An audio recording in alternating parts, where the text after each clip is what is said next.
Welcome to the Pit Stop Ranch, where every plan we make starts with the plan's gonna change. Today, we're gonna do some sheet metal work.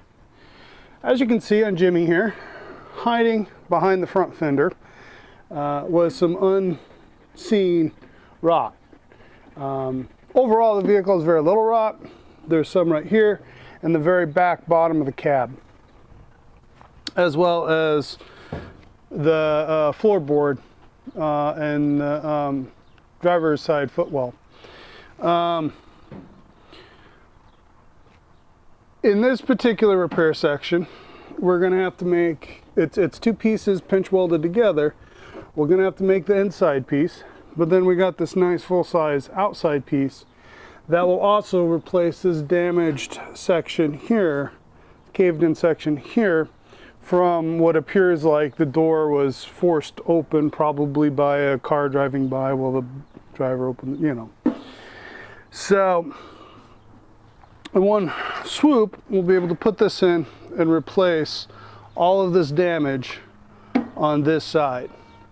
So hold on, that's what we're getting. Today's video is going to be. Okay, so here's what we're going to do. Of course, as you already know, we got this nice panel that is a match for this panel right here. And of course, the temptation is to take this panel, stick it up right here, scribe off the extremities on it, cut the other metal out, and then stick this in. However, this panel here has these step downs here for tucking underneath these other panels. So we'd have to zip out a bunch of other stuff and then put this panel in. And we'd have to zip the, we'd have to find the lead seam right here. We'd have to cut this out, then we'd have to find the pinch welds, unweld it, all these different places, and then, you know, and it becomes a lot of surgery to put that in. And the secret of all these patch panels is they're designed, or they're meant for you to cut out the areas that you need and only replace those areas. And when you do cut on any of this stuff, you do not want to cut, or you want to limit your cuts through a relatively flat area. Now, this is crowned a little bit, so it's got strength, but you want to limit cutting through something like that and stick relatively close to a bead or a crease somewhere, because when you go to weld it, that's going to help it resist flexing and moving. If you remember on the 32, and it's unavoidable when you chop a top, you're going to end up having to weld across a relatively flat area. It warps and moves real easily when you get a lot of heat in the panel. Anyways, so what we're going to do is we're going to look at our damaged area, and then we're going to look at this, and we're going to remove what we need to remove in order to minimize how much actual of this panel we put in to replace all of the damaged areas.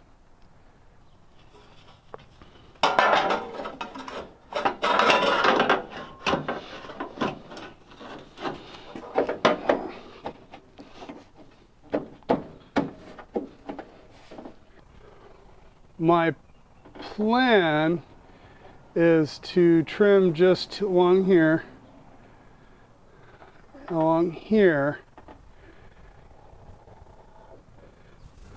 getting rid of this stuff here.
As you just saw, I inscribed where we need to trim the panels.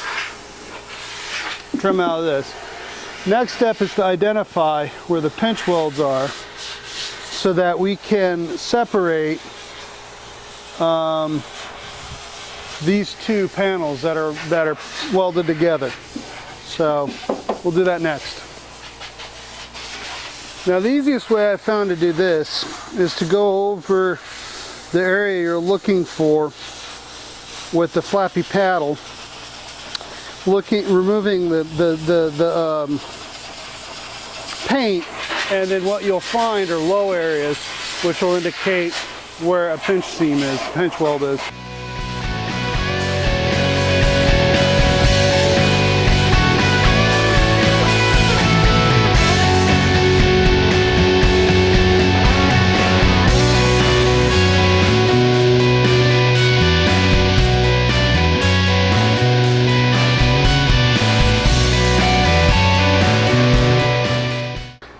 And now you can see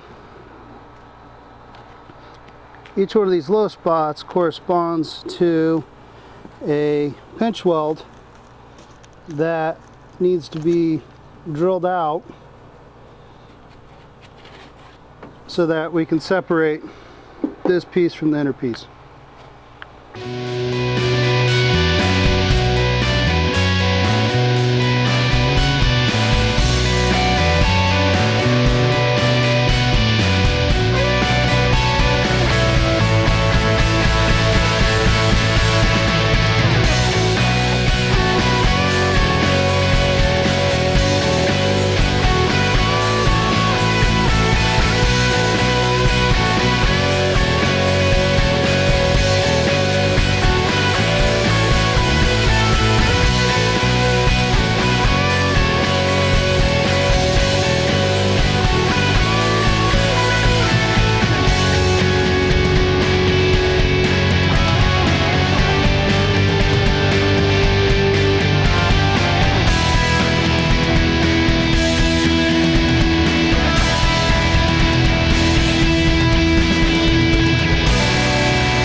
remember, we are professionals, just not at this. So, if you have a few ideas and general observations about better methods and approaches, feel free to comment, tell us all about it. And as always, if you could like, subscribe, and hit the notification bell, that really helps us out. Talk to you soon.